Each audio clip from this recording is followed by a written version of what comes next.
తెలంగాణ రైతు బంధులో మార్పులు చోటు చేసుకోబోతున్నాయి. తెలంగాణ రైతు బంధులో ఎటువంటి మార్పులు చోటు చేసుకోబోతున్నాయి అనే వార్తకు సంబంధించిన బ్రేకింగ్ న్యూస్ చూస్తున్నాం. రైతు బంధులో మార్పులు చోటు చేసుకోబోతున్నట్టుగా తెలుస్తోంది. అధికారులు, ఉద్యోగులు, ప్రముఖులకు రైతు బంధు కట్ అనే చెప్తున్నారు అనే మాటలు వినిపిస్తున్నాయి. అయితే ఎన్ని ఎకరాలకు రైతు బంధును ఇవ్వాలి అన్న దానిపై కూడా ప్రభుత్వం కసరత్తు చేస్తుంది. లిమిట్ క్యాపింగ్ ఎన్ని ఎకరాలకు పెట్టాలి అని, లిమిట్ను 5 ఎకరాలకు పెట్టాలా లేకపోతే 10 ఎకరాలకు పరిమితిని విధించాల అంశంపై రేవంత్ సర్కార్ కసరత్తు చేస్తుంది. 21వ తారీఖున కలెక్టర్లతో ముఖ్యమంత్రి రేవంత్ రెడ్డి మీటింగ్ నిర్వహించబోతున్నారు, సమావేశాన్ని నిర్వహించబోతున్నారు. కలెక్టర్ల సమావేశంలో రైతు బంధుపై ఆదేశాలు జారీ చేసే అవకాశాలున్నాయి. త్వరలోనే మార్గదర్శకాలు కూడా రూపొందించనున్నారు. వచ్చే వానాకాలం సీజన్ నుంచే ఈ కొత్త మార్గదర్శకాలను అమలు చేసే యోచనలో ఉన్నారు. ఇప్పటి వరకు మాత్రం కొత్త ప్రభుత్వం ఏర్పడిన తర్వాత వేసిన రైతు బంధులో పాత విధానాన్ని అవలంబించి వేశారు. కానీ నెక్స్ట్ వేసే రైతు బంధు సంబంధించి కొత్త విధానాలు అమలులోకి వస్తాయి అని చెప్తున్నారు. అయితే ఎన్ని ఎకరాలు, 5 ఎకరాలు ఉన్న వాళ్ళకి ఇవ్వాలా లేదంటే 10 ఎకరాలు ఉన్న వాళ్ళకి ఇవ్వాలా అనే విషయం పైన మార్గదర్శకాలు రూపొందించనున్నారు. తెలంగాణలో 90% మంది 5 ఎకరాలు లోపు ఉన్న రైతులే ఉన్నారు. కేవలం 6.65 లక్షల మంది చేతిలోనే 52 లక్షల ఎకరాలు ఉన్నాయి. ఎక్కువ మంది భూస్వాములే ఉన్నారు. నిజమైన రైతులు 5 ఎకరాల లోపు 10 ఎకరాల లోపు ఉన్న రైతులు చాలా తక్కువ మంది ఉన్నారు. 90% మంది రైతుల చేతిలో 5 ఎకరాల లోపు ఉంది. సో క్యాపింగ్ పెట్టాలి అనే విషయం పైన అధికారులు ఆలోచిస్తున్నట్టుగా తెలుస్తుంది. ముఖ్యమంత్రి రేవంత్ రెడ్డి విషయానికి సంబంధించి స్పష్టమైన ఆదేశాలు ఇవ్వబోతున్నారు. 21వ తారీఖున కలెక్టర్లతో ముఖ్యమంత్రి రేవంత్ రెడ్డి మీటింగ్ నిర్వహించబోతున్నారు. ఈ మీటింగ్లో రైతు బంధుకు సంబంధించి మార్పులు చోటు చేసుకోబోతున్నాయి. మా ప్రతినిధి మధుతో మాట్లాడదాం. మధు, రైతు బంధులో ఎటువంటి మార్పులు చోటు చేసుకునే అవకాశం ఉంది? కౌలు రైతులకు కూడా రైతు బంధు వర్తించే విధంగా నిర్ణయం తీసుకునే అవకాశం ఉందా?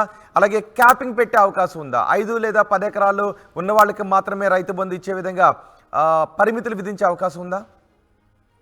ఎగ్జాక్ట్లీ ఇప్పటివరకు అయితే రైతు బంధుకు సంబంధించిన అంశం దీన్ని ప్రక్షాళన చేయాలి అనేటువంటి దిశగా గతంలో ప్రభుత్వం నుంచి హామీ ప్రకటన వచ్చినప్పటికీ వాళ్ళు చేయలేకపోయారు. కానీ ప్రతిపక్షంలో ఉన్న కాంగ్రెస్ కూడా పదే పదే ఆరోపణలు చేసింది. రైతు భూస్వాములకు, ముఖ్యంగా పేరిట ఎవరైతే భూములు 100 ఎకరాల భూములు ఉన్నాయో, పడావు పడి ఉండడము, శిఖం భూములు కావచ్చు, కొండ ప్రాంతాలు, ఇవన్నీ అంటే సాగు చేయని భూములకు కూడా రైతు బంధు పడడంతో తీవ్ర వ్యతిరేకత వచ్చింది. ఏది ఏమైనప్పటికీ కూడా మనందరికీ రైతు బంధు ఇవ్వాలి అనేటువంటి దిశగా అప్పుడు ప్రభుత్వం ముందుకు వెళ్ళింది.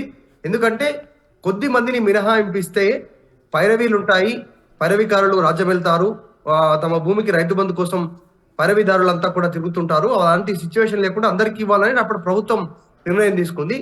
దానివల్ల తీవ్రమైనటువంటి ఆర్థిక భారం పడింది. ఎందుకంటే మొత్తం 90% సాగు చేసేటువంటి భూములంతా కూడా చిన్న సన్నకారు రైతుల చేతుల్లోనే ఉన్నాయి. మనం చూసాం కేవలం ఒక 5% నుంచి ఒక 10% మంది చేతుల్లో 5 నుంచి 10 ఎకరాలు, 10 నుంచి పైన ఉండేటువంటి ఎకరాలన్నీ కూడా వాళ్ళ చేతుల్లో ఉన్నాయి. సో పెద్ద పెద్ద భూస్వాములు, రియల్ ఎస్టేటర్లు, గవర్నమెంట్ జాబ్ హోల్డర్స్, రాజకీయ నాయకులు, సినీ ప్రముఖులు, వీరందరికీ ఉన్నటువంటి భూముల ద్వారా వారు కూడా రైతు బంధు తీసుకోవడం జరిగింది. దీనిపైన తీవ్ర వ్యతిరేకత రావడంతో ఇప్పుడున్నటువంటి కొత్త ప్రభుత్వం ప్రక్షాళన దిశగా ముందుకు వెళ్తా ఉంది. ప్రముఖులు అన్న దాన్ని ఏ విధంగా నిర్వహించే అవకాశం ఉంటుంది? ప్రముఖులు అంటే కేవలం పేద రైతులకు మాత్రమే ఈ పథకాన్ని వర్తించే విధంగా ఆలోచన చేస్తున్నారనుకోవచ్చా?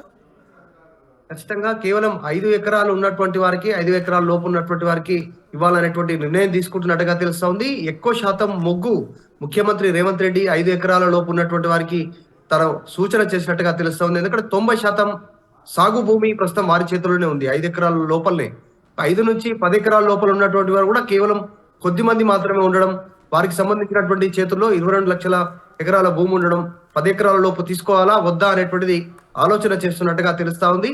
దీనికి సంబంధించిన మార్గదర్శకాలపైన వ్యవసాయ శాఖ అధికారులు ఇప్పటికే దృష్టి పెట్టారు, కసరత్తు చేస్తున్నారు. వచ్చేటువంటి వానాకాలం టైంలో ఈ రైతు బంధు ఏదైతే గతంలో హామీ ఇచ్చడం జరిగిందో, గత ప్రభుత్వం ఎకరానికి 2015లో 4000 ఇచ్చింది, తర్వాత దాన్ని 5000గా పెంచింది ఎకరానికి.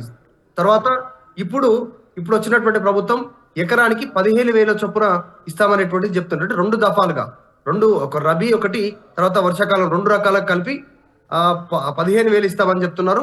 అది అమలు చేయడానికి ఇటు రైతులకు, రైతు కూలీలకు, తర్వాత కౌలు రైతులకు ముగ్గురికి ఇవ్వడానికి సిద్ధమవుతా ఉంది. ఈ ముగ్గురులో ఒకటి రైతు ఓనర్ ఎవరైతే ఉన్నారో వారికి వస్తే కౌలు రైతుకు రాదు, కౌలు రైతుకు వస్తే కూలీకి రాదు, రైతు కూలీలకు రాదు. సో ఏదో ఒక దాంట్లో బెనిఫిట్ అయ్యేలాగా ప్రభుత్వం నిర్ణయం తీసుకున్నట్టుగా తెలుస్తా ఉంది. సీరియస్ గానే ముందుకు వెళ్తా ఉంది. కాకపోతే పూర్తిగా ఉన్నటువంటి భారాన్ని తగ్గించుకుంటూ ప్రక్షాళన చేసేటువంటి దిశగా వెళ్తా ఉన్నారు. ఎందుకంటే 2 ఎకరాలు, 1 ఎకరం, 3 ఎకరాలు, 4 ఎకరాలు ఉన్న రైతులు కూడా ఉన్నారు, 5 ఎకరాల లోపల చాలా మంది. వారికి ఇవ్వడం వల్ల నష్టం లేదు, వ్యవసాయాన్ని ప్రోత్సహించినట్టుగా ఉంటుంది, ఆర్థిక సహాయం అందించినట్టుగా ఉంటుంది. కానీ కొద్ది శాతం మంది ఉన్నటువంటి 10% మంది ఉన్నటువంటి వారికి 100 ఎకరాలు, 50 ఎకరాలుగా పైగా ఉన్నటువంటి వారికి ఇవ్వడం వల్ల ప్రజాధనం వేస్ట్ అవుతుంది అనేటువంటిది ప్రభుత్వం ఆలోచిస్తుంది. దీనిపైన మార్గదర్శకాల దిశగా ముందుకు వెళ్తా ఉంది. త్వరలోనే వచ్చే వానాకాలం సంబంధించినటువంటి ఇచ్చేటువంటి రైతు బంధుకు సంబంధించి రైతు భరోసా పేరిట ఇవ్వనుంది కాంగ్రెస్ పార్టీ. రైతు భరోసా కింద మీరు నిర్ణయం తీసుకుంటున్నారు. Rohit, right, thank you Madhu. రైతు బంధులో మార్పులు చోటు చేసుకోబోతున్నాయి. అధికారులు, ఉద్యోగులు, ప్రముఖులకు రైతు బంధు కట్ చేయాలి అనే నిర్ణయాన్ని తీసుకుంటున్నట్టుగా తెలుస్తుంది. అయితే లిమిట్ విధించాలి అని అనుకుంటుంది తెలంగాణ సర్కార్. 5 ఎకరాల 10 ఎకరాల అనేది కలెక్టర్లతో నిర్వహించే సమావేశంలో నిర్ణయం తీసుకునే అవకాశం ఉంది. పరిమితి విధించే అంశంపై రేవంత్ సర్కార్ కసరత్తు చేస్తున్నారు. 21వ తారీఖున కలెక్టర్లతో ముఖ్యమంత్రి రేవంత్ సమావేశాన్ని నిర్వహించబోతున్నారు. కలెక్టర్ల సమావేశంలో రైతు బంధుపై ఆదేశాలు జారీ చేసే అవకాశం ఉంది. త్వరలోనే మార్గదర్శకాలు రూపొందించబోతున్నారు. వచ్చే వర్షాకాలం సీజన్ నుంచి ఈ రైతు బంధులో మార్పులతో కూడిన రైతు బంధును అమలు చేసే అవకాశం కనిపిస్తోంది. 90% మంది 5 ఎకరాల లోపు ఉన్న రైతులే ఉన్నారు అని ప్రభుత్వం అభిప్రాయపడుతుంది.